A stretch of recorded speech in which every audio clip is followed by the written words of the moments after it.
Hello students, आप सभी का बहुत बहुत स्वागत है मेरे यूट्यूब चैनल जैक फाइटर्स में। तो स्टूडेंट्स, आज हम लोग करने वाले हैं क्लास 8 इंग्लिश यूनिट 4 बी, जिसका नाम है stopping by the woods on a snowy evening. तो स्टूडेंट्स, आज हम लोग इस चैप्टर के मोस्ट बीबीआई एमसीक्यू करने वाले हैं। यदि आप लोग मेरे चैनल पर नए हैं तो वीडियो को लाइक और चैनल को सब्सक्राइब जरूर कीजिए। तो ये स्टार्ट करते हैं। देखिए, मेरे पास पहला सवाल है। सवाल क्या कहता है कि what is lovely dark and deep. सवाल ये कहने का क्या मतलब है कि लवली डार्क एंड डीप क्या है। चार ऑप्शन है हमारे सामने। पहला ऑप्शन है स्लीप यानी कि सोना है। दूसरा प्रोमिसेस यानी कि वादे हैं। ऑप्शन नंबर सी इवनिंग यानी कि शाम है। और ऑप्शन नंबर डी वुड्स यानी कि जंगल है। तो बताइए, लवली डार्क एंड डीप क्या है? तो वुड्स है यानी कि जंगल है, इसलिए option number D woods correct होगा। देखिए, दूसरा सवाल है हमारे सामने। सवाल क्या कहता है कि द वर्ड लवली मीन्स। सवाल की कहने का क्या मतलब है कि लवली शब्द का क्या अर्थ है। चार ऑप्शन है हमारे सामने। पहला ऑप्शन डार्क यानी कि अंधेरा। दूसरा प्रोमिसेस यानी कि वादा। ऑप्शन नंबर सी ब्यूटीफुल यानी कि सुंदर। और ऑप्शन नंबर डी स्लीप यानी कि सोना। देखिए, लवली का मतलब क्या होता है? प्यारा या सुंदर। और यहाँ ब्यूटीफुल का मतलब क्या होता है? बताइए, सुंदर। तो बताइए, लवली का क्या अर्थ हो जाएगा? तो ब्यूटीफुल हो जाएगा, इसलिए option number C beautiful correct होगा। देखिए, तीसरा सवाल है हमारे सामने। सवाल क्या कहता है कि who is the poet of the poem stopping by the woods on a snow evening. सवाल के कहने का क्या मतलब है कि stopping by the woods on a snow evening कविता के कवि कौन है। चार ऑप्शन है हमारे सामने। पहला ऑप्शन देखिए एपीजे अब्दुल कलाम है। दूसरा रॉबर्ट फ्रॉस्ट है। तीसरा सुब्रमण्य भारती है। और चौथा नन। तो बताइए, stopping by the woods on a snow evening के कवि कौन है? तो रॉबर्ट फ्रॉस्ट है, इसलिए option number B Robert Frost correct होगा। देखिए, चौथा सवाल है हमारे सामने। सवाल क्या कहता है कि when and where did the rider stop. सवाल ये कहने का क्या मतलब है कि घुड़सवार कब और कहां रुका। चार ऑप्शन है हमारे सामने। देखिए, ऑप्शन नंबर ए क्या कह रहा है कि bye forest on a snow evening. इसका मतलब क्या कि बर्फीली शाम को जंगल के पास या जंगल में। Option number B by lake on a snowy morning. इसका मतलब क्या कि बर्फीली सुबह को झील के किनारे या झील के पास। Option number C by a forest on a gloomy day. इसका मतलब क्या है कि एक उदास दिन पर जंगल के पास या जंगल के किनारे। Option number D none of these. तो बताइए, घुड़सवार कब और कहां रुका था? तो बताइए, बर्फीली शाम को जंगल के पास या जंगल में रुका था, इसलिए ऑप्शन नंबर है bio forest on a snow evening correct होगा। देखिए, सवाल नंबर पांचवा है हमारे सामने। सवाल क्या कहता है कि why did the horse shake the bell. सवाल कहने का क्या मतलब है कि घोड़े ने घंटी क्यों हिलाई। चार ऑप्शन है हमारे सामने। देखिए, पहला ऑप्शन ए है, क्या कह रहा है कि to ask if there is any mistake. इसका कहने का मतलब क्या है कि यह पूछने के लिए कि क्या कोई गलती तो नहीं की है। Option number B to ask if there is any problem. इसका मतलब क्या कि यह पूछने के लिए कि क्या कोई समस्या है। Option number C to ask if there was any happening. इसका मतलब क्या कि यह पूछने के लिए कि क्या कुछ घटित होने वाला था। Option number D none. तो बताइए, घोड़े ने घंटी क्यों हिलाई थी? तो यह पूछने के लिए कि क्या कोई गलती तो नहीं की है, इसलिए ऑप्शन नंबर है to ask if there is any mistake correct होगा। देखिए, सवाल नंबर 6 है हमारे सामने। सवाल क्या कह रहा है कि it was the space evening of the year. सवाल कहने का क्या मतलब है कि यह वर्ष की कैसी शाम थी। चार ऑप्शन है हमारे सामने। ऑप्शन नंबर ए देखिए क्या कह रहा है, फाइनेस्ट इवनिंग थी, कहना के मतलब सुंदर शाम था। ऑप्शन नंबर बी डार्केस्ट यानी कि एकदम अंधेरा वाला शाम था। Option number C most beautiful यानी कि सबसे सुंदर शाम था। और ऑप्शन नंबर डी कोल्डेस्ट यानी कि सबसे ठंडा शाम था। तो बताइए, यह वर्ष की कैसी शाम थी? तो सबसे डार्केस्ट शाम थी, इसलिए option number B darkest correct होगा।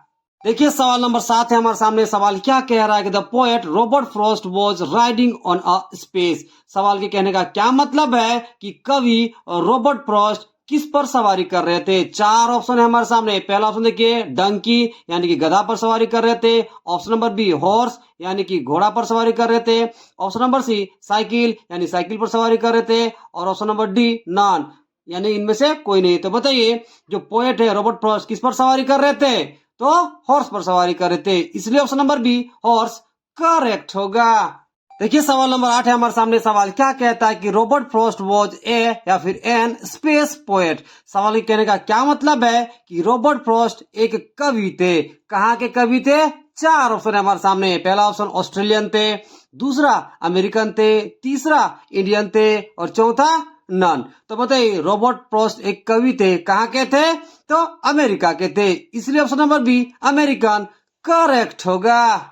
देखिए सवाल नंबर 9 है हमारे सामने। सवाल क्या कह रहा है कि the poet wanted to stop by the woods space. सवाल कहने का क्या मतलब है कि कवि जंगल में क्यों रुकना चाहता था। चार ऑप्शन है हमारे सामने। पहला ऑप्शन देखिए टू टेक रेस्ट यानी कि आराम करने के लिए। दूसरा टू रीच हिज डेस्टिनेशन यानी कि अपने गंतव्य तक पहुंचने के लिए। ऑप्शन नंबर सी देखिए टू एंजॉय द सीन यानी कि दृश्य का आनंद लेने के लिए। और चौथा नन।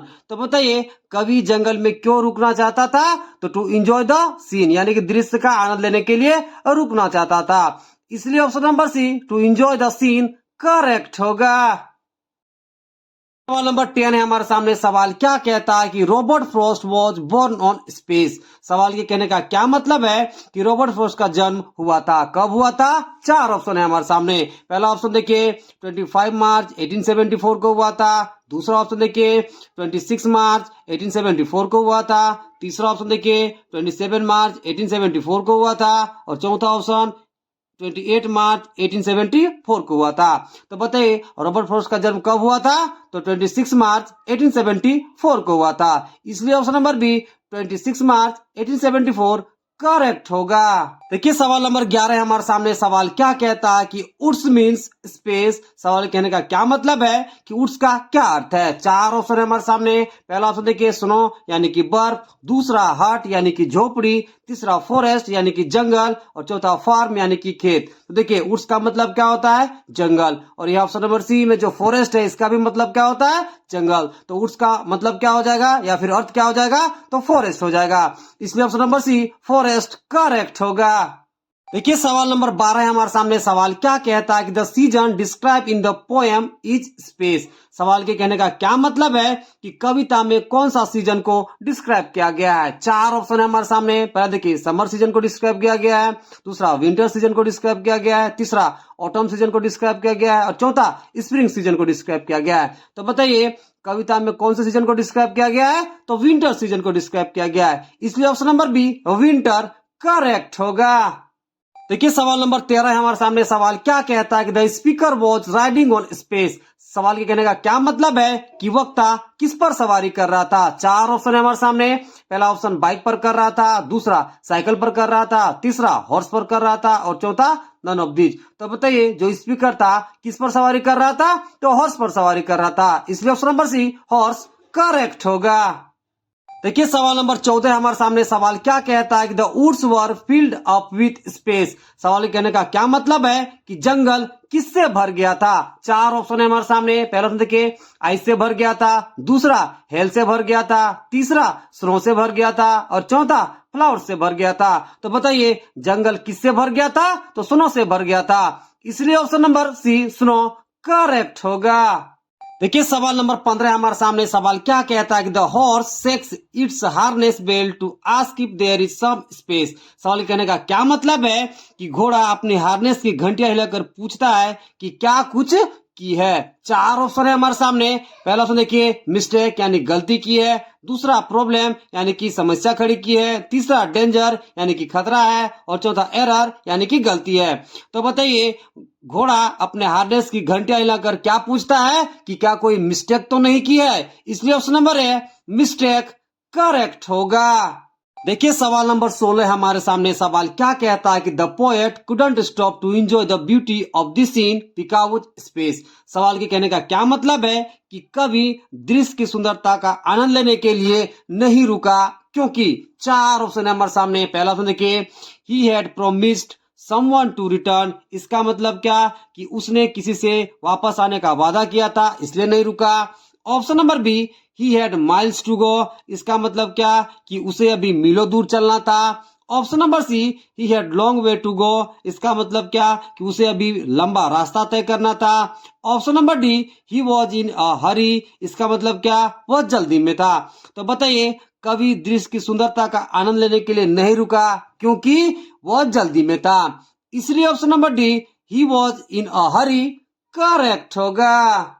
देखिए सवाल नंबर 17 क्या कह रहा है कि the horse thought that it was space to stop there.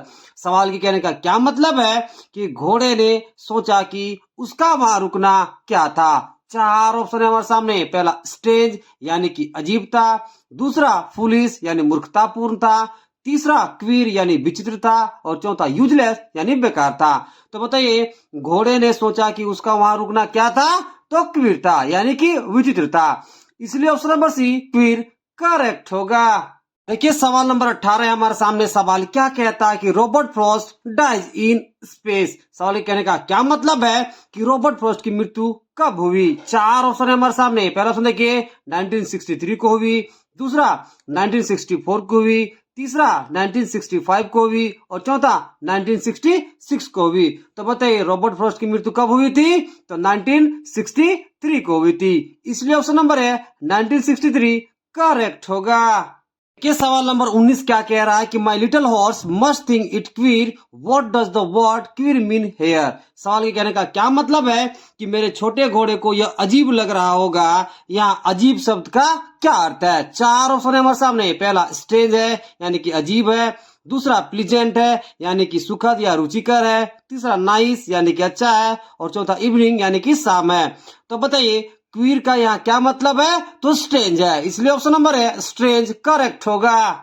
देखिए सवाल नंबर 20 है हमारे सामने। सवाल क्या कहता है कि फ्लेक मींस स्पेस। सवाल कहने का क्या मतलब है कि फ्लेक का क्या अर्थ है। तो देखिए सबसे पहले फ्लेक का मतलब समझिए। फ्लेक का मतलब क्या होता है, एक टुकड़ा या फिर एक परत या फिर हल्का टुकड़ा। ऑप्शंस पे आइए। देखिए पहला ऑप्शन है व्हाइट यानी कि सफेद, दूसरा डार्क यानी कि अंधेरा, लाइट पीस मतलब हल्का टुकड़ा या फिर एक छोटा टुकड़ा आप कह सकते हैं, और चौथा हैवी यानी कि भारी। तो बताइए फ्लेक का मतलब क्या होता है, एक टुकड़ा या एक परत, और लाइट पीस का भी मतलब क्या होता है, एक हल्का टुकड़ा या फिर एक परत। तो बताइए फ्लेक का मतलब क्या हो जाएगा, लाइट पीस हो जाएगा। इसलिए option number C light piece correct होगा। देखिए सवाल नंबर 21 क्या कह रहा है कि the only other sounds the sweep of easy wind and space flake. सवाल के कहने का क्या मतलब है कि एकमात्र अन्य ध्वनि जो हल्की हवाओं और किसकी ध्वनि सुनाई दे रही थी। चार ऑप्शन है हमारे सामने। पहला ऑप्शन शाइनी फ्लेक की यानी कि चमकदार ध्वनि सुनाई दे रही थी, दूसरा डाउनी फ्लेक की यानी कि बर्फ के छोटे छोटे टुकड़े की ध्वनि सुनाई दे रही थी, तीसरा सनी यानी कि सूरज की ध्वनि सुनाई दे रही थी, और चौथा हैवी यानी कि भारी ध्वनि सुनाई दे रही थी। तो बताइए एकमात्र अन्य ध्वनि जो हल्की हवाओं और किसकी ध्वनि सुनाई दे रही थी, तो डाउनी फ्लेक यानी बर्फ के छोटे छोटे टुकड़े की ध्वनि सुनाई दे रही थी। इसलिए option number B downy correct होगा। देखिए सवाल नंबर 22 है हमारे सामने। सवाल क्या कहता है कि the woods are lovely dark and deep but I have space to keep. सवाल के कहने का क्या मतलब है कि जंगल प्यारा, अंधेरा और घना है, लेकिन मुझे पूरा करना है। क्या पूरा करना है, यहाँ देखिए, यहाँ कीप का मतलब हम रखना नहीं जबकि पूरा करना लेंगे। तो सवाल का क्या मतलब हो गया कि जंगल प्यारा, अंधेरा और गहरा है, लेकिन मुझे पूरा करना है। क्या पूरा करना है, चार ऑप्शन है हमारे सामने। पहला ऑप्शन ड्रीम्स यानी सपने पूरे करने हैं, दूसरा वर्ड्स यानी शब्दों को पूरा करना है, तीसरा प्रोमिसेस यानी वादों को पूरा करना है, और चौथा थॉट्स यानी विचारों को पूरा करना है। तो बताइए क्या पूरा करना था इस पोएम में, तो प्रोमिसेस को पूरा करना है। इसलिए option number C promises correct होगा। देखिए सवाल नंबर 23 है हमारे सामने। सवाल क्या कहता है कि what other sounds could be heard in the woods. सवाल के कहने का क्या मतलब है कि जंगल में और क्या आवाजें सुनी जा सकती थी। चार ऑप्शन है हमारे सामने। देखिए option number A flowing stream यानी बहते धाराओं की, दूसरा टेम्पल बेल यानी कि मंदिर के घंटे की, option number C harness bell यानी कि हार्नेस की घंटी की, और चौथा sweep of wind and downy flake. इसका मतलब क्या कि हवा के झोंकों की और बर्फ के छोटे छोटे टुकड़े की। तो बताइए जंगल में और क्या आवाजें सुनी जा सकती थी, तो हवा के झोंके और बर्फ के टुकड़े की। इसलिए option number D sweep of wind and downy flake correct होगा। देखिए सवाल नंबर 24 क्या कह रहा है, to stop without a farm house near between the woods and space lake. सवाल के कहने का क्या मतलब है कि जंगल और किस झील के बीच बिना फार्म हाउस के रुका था। चार ऑप्शन हमें दे रखा है। पहला ऑप्शन देखिए आईसी दे रखा है यानी कि वुड्स और आईसी लेक के बीच में रुका था, दूसरा लार्ज दे रखा है यानी कि वुड्स और लार्ज लेक के बीच रुका था, तीसरा ब्यूटीफुल यानी कि वुड्स और ब्यूटीफुल लेक के बीच रुका था, और चौथा फ्रोजन यानी कि वुड्स और फ्रोजन लेक के बीच रुका था। तो बताइए जंगल में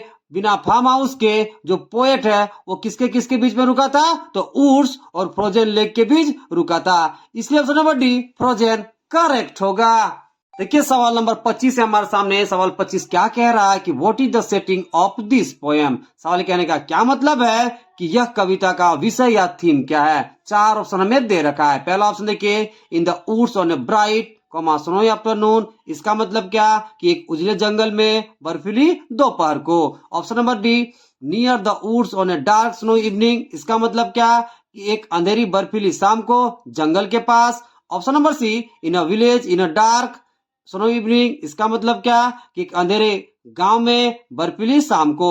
option number D, by a frozen lake on a bright snowy afternoon. इसका मतलब क्या कि एक चमत्कारी झील पर जमी हुई झील के किनारे। तो बताइए इस पोएम का सेटिंग क्या है या फिर विषय या थीम क्या है।